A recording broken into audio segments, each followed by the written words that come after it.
বিসমিল্লাহির রহমানির রহিম। সম্মানিত দর্শক শ্রোতা, সালাম নেবেন। আসসালামু আলাইকুম ওয়া রাহমাতুল্লাহ। ঔপনিবেশিক শাসক ব্রিটিশদের কথা বলছি। তারা ২০০ বছর আমাদের এই উপমহাদেশকে শাসন করে গিয়েছে। জনতা যখন রুখে উঠেছে তখন তারা কিন্তু পালাতে বাধ্য হয়েছে। শুরুটা কেন করলাম ঔপনিবেশিক শাসকদের কথা দিয়ে? কারণ তাদের আইন দ্বারাই আমাদের দেশ পরিচালিত। সেই ব্রিটিশ আইনকেও হার মানায় এমন কিছু বৈষম্য এমপিভুক্ত শিক্ষা ব্যবস্থাপনায় জড়িত। আমি এক এক করে তুলে ধরব। যদি দুই একটা পয়েন্ট বাদ যায় আপনারা কমেন্টস করবেন, প্রয়োজনে আবার একটা ভিডিও তৈরি করব।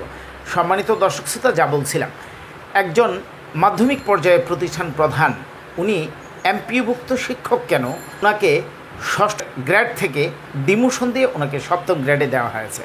অথচ শিক্ষার 97 থেকে 98% দায়িত্ব পালন করছে এই এমপিভুক্ত শিক্ষা ব্যবস্থাপনা। মাত্র 3% বা 2.5% সরকারি প্রতিষ্ঠানগুলো সেই দায়িত্ব পালন করছে। সরকারি প্রতিষ্ঠানের প্রতিষ্ঠান প্রধানরা কিন্তু ম্যানেজিং কমিটি নামক ব্রিটিশ শাসন দ্বারা পরিচালিত হয় না। একজন প্রতিষ্ঠান প্রধানকে ওনাকে ম্যানেজ করতে হয়।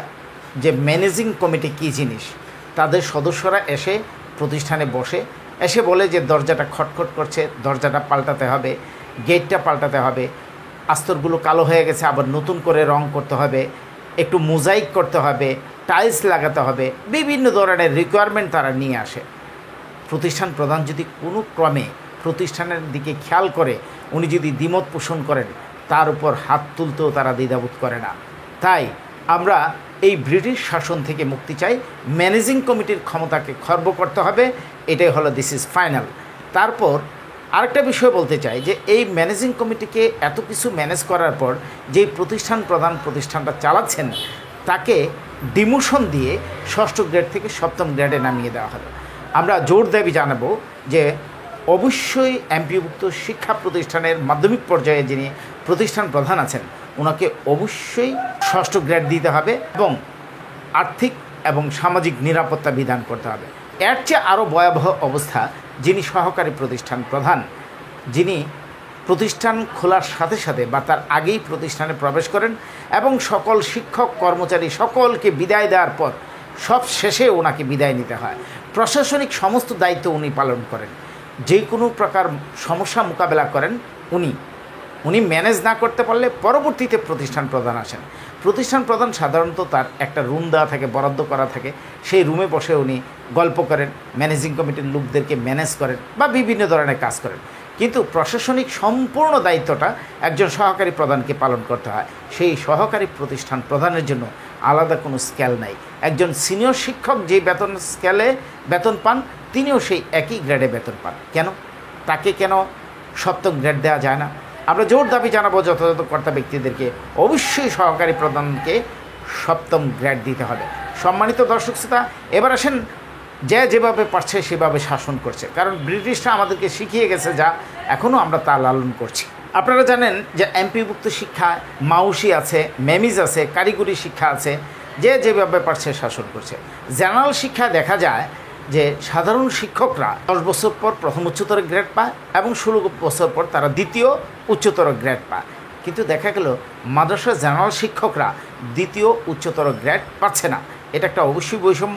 আমরা যথাযথ কর্তা ব্যক্তিদেরকে অর্থাৎ মেমিসে যে লিখিতভাবে আবেদন জানিয়ে এসেছে যেন মাদ্রাসার শিক্ষকদেরকে 16 বছর পর অবশ্যই দ্বিতীয় গ্রেড দেওয়া হয়। তারা বলছে বিষয়টা ভেবে দেখবে। এখন পর্যন্ত তার কোনো সুরাহা হয় নাই। সহকারী শিক্ষকদের কথা বলতে চাই। দেখা যায় যে সরকারি প্রতিষ্ঠানে শিক্ষকরা চাকরিতে প্রবেশ করার সাথে সাথেই তাকে 10ম গ্রেড দেওয়া হয়। বিএড করা বাধ্যতামূলক নয়, পরবর্তীতে উনি করে নেন। কিন্তু আমাদের ক্ষেত্রেও তাই, পরবর্তীতে করা যায়, কিন্তু চাকরিতে প্রবেশ করলে তাকে দেওয়া হয় 11তম গ্রেড। একজন শিক্ষক অনার্স মাস্টার্স কমপ্লিট করে প্রিলিমিনারি রিটেন ভাইবা দেওয়ার পর জাতীয় মেধা তালিকার মাধ্যমে শিক্ষকতা পেশায় এসে যদি 11,750 টাকা পায়, তাহলে তার স্ত্রী, সে নিজে, তার মা, তার বাবাকে নিয়ে কীভাবে চলে? আশা করি যে চাকরি প্রবেশ থেকে তাদেরকে 10ম গ্রেড দিতে হবে। বিএড নামক যে কালো আইন আছে তা বন্ধ করতে হবে। কেন কালো আইন বললাম? এই যে শর্ত জুড়ে দেওয়া হয়েছে, বিএড না হলে সে 10ম গ্রেড পাবে না। চাকরিতে প্রবেশ করার সাথে সাথেই কিন্তু প্রতিষ্ঠান প্রধানরা তাকে বিএড করার সুযোগ দেয় না।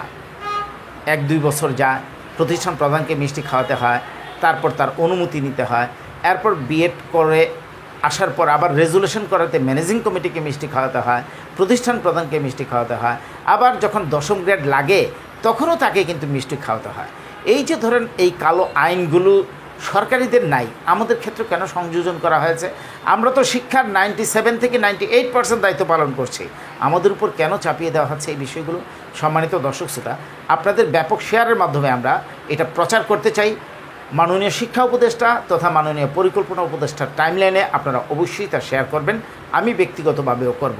এই প্রতিষ্ঠানে কাজ করে নিরাপত্তা কর্মী এবং নৈশ প্রহরী। চিন্তা করে দেখেন, ব্রিটিশ আইনের কোথাও নাই, শ্রমিক আইনের কোথাও নাই যে একজন ব্যক্তিকে 365 দিনে 365 দিনেই কর্মস্থলে থাকতে হবে, তার কোনো আলাদা ছুটির ব্যবস্থা থাকবে না। কেন এমনটা? আমরা অবশ্যই আশা পোষণ করব যে নৈশ প্রহরী এবং নিরাপত্তা কর্মীদেরকে সুস্পষ্ট ছুটির একটা তালিকা তৈরি করে দিতে হবে। আমি একবার মাউসির তৎকালীন যিনি ডিজির দায়িত্ব পালন করছিলেন, ভারপ্রাপ্ত ডিজি, ওনার সাথে গিয়ে কথা বলেছি। ওনার সামনে কয়েকজন প্রতিষ্ঠান প্রধান বসা ছিল। যখন নৈশ প্রহরী এবং নিরাপত্তা কর্মীদের ছুটির ব্যাপারে কথা বলছে, তখন প্রতিষ্ঠান প্রধানদেরকে উনি মেনশন করে বলে যে আপনারা কি আপনাদের 3য় 4র্থ শ্রেণীর কর্মচারীদেরকে ছুটি দেন না? তখন বললো, কে বললো দেই না? আমরা তো দেই, তারা ম্যানেজ করে নিলেই হয়। নিরাপত্তা কর্মী নৈশ প্রহরীর দায়িত্ব পালন করবে, সে ছুটি বুক করবে। এই ধরনের, এটা তো ক্ষতের গভীরে যাওয়া হলো না, এটা ক্ষতের উপরে মলম দেওয়া হলো। আমরা চাই যথাযথ কর্তা ব্যক্তিরা সকল পেশায়, সকল শ্রেণীর, সকল স্তরে যদি সরকারি ছুটি থাকে এবং তা ভোগ করে, নিরাপত্তা কর্মী এবং নৈশ প্রহরীদেরকেও ছুটির আওতায় আনতে হবে। সম্মানিত দর্শক শ্রোতা, আরেকটা বিষয় বলি, আপাতমস্তক মাথা থেকে পা পর্যন্ত সবাইকে বদলির আওতায় আনতে হবে এবং সকলকে বাধ্যতামূলক বদলির আওতায় যদি আনেন তাহলে দেখা যাবে শিক্ষার মান তরতর করে উপরে উঠছে। আমাদের কোনো আর্থিক এবং সামাজিক নিরাপত্তা নেই। আমরা অন্তর্বর্তীকালীন সরকারকে বুঝে কয়ে, বলে কয়ে আমরা তাদেরকে বোঝাতে সক্ষম হয়েছি। মাননীয় পরিকল্পনা উপদেষ্টা, যিনি শিক্ষা উপদেষ্টায় ছিলেন, উনি কিন্তু আমাদের বেতন ভাতা সন্তোষজনক বৃদ্ধি করতে যাচ্ছেন। অর্থাৎ বাড়ি ভাড়া, চিকিৎসা ভাতা, শ্রান্তি বিনোদন ভাতা এবং উৎসব ভাতা, প্রত্যেকটা ভাতা বর্ধিত করবেন বলেছেন এবং উৎসব ভাতা কিছুটা বর্ধিত হয়েছে। আগামী এই চলতি বাজেটে অবশ্যই উৎসব ভাতাও কিন্তু বর্ধিত হবে বলে আমার বিশ্বাস, কারণ অর্থ উপদেষ্টা স্পষ্ট বলেছেন এই বাজেটে উৎসব ভাতা বর্ধিতকরণের জন্য বাজেট রাখা হয়েছে। আরও স্পষ্ট করে বলি, শুধুমাত্র এমপিভুক্ত শিক্ষক কর্মচারীদের ভাতাগুলো বর্ধিতকরণের জন্য 3,455 কোটি টাকা, 54 কোটি টাকা বরাদ্দ রাখা হয়েছে। এটা কোনো উন্নয়ন প্রকল্পের জন্য নয়, এটা কোনো ট্রেনিংয়ের জন্য নয়, এটা শুধুমাত্র তাদের ভাতা বর্ধিতকরণের জন্য। অবশ্যই আমাদের ভাতাগুলো বর্ধিত হবে, এটা আমরা দৃঢ়ভাবে বিশ্বাস করি। সম্মানিত দর্শক শ্রোতা, আমরা এই যে শিক্ষকরা শত শত কিলোমিটার দূরে আছে, তাদেরকে শূন্য পদের বিপরীতে বদলি দেওয়ার কথা বলে এখন আবার গণবিজ্ঞপ্তি দেওয়া হচ্ছে। তাহলে শূন্য পদগুলো থাকবে কোথায়? যদি আপনারা বদলি কার্যক্রমটা আগে দিয়ে দিতেন, তাহলে নিয়োগ দিতেন, তাতে তো কোনো সমস্যা হতো না। কারণ তারা তো আর পদ দখল করছে না, তারা শুধুমাত্র তার নিজ এলাকায় আসতে চাচ্ছে। কেন আসতে চাচ্ছে? কারণ আপনারা যে এখন পর্যন্ত দুমুঠো ডাল ভাত খাওয়ার নিশ্চয়তা দিতে পারেন নাই।